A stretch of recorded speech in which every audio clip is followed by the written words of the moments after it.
আজকে কবুতরগুলোকে মিক্স খাবার দিচ্ছে। আমি এই খাবারগুলো সাধারণত দিই সবসময়। এখানে অনেক আইটেমের মিক্স থাকে, বাজারে পাওয়া যায় কেজি 50 টাকায়। এগুলো দিলাম।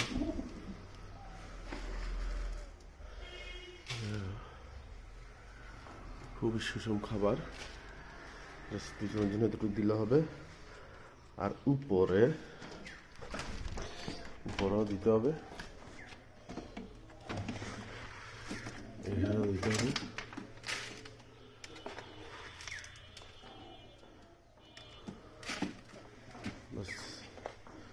এই পরিমাণ খাবার দিই প্রতিদিন আমি।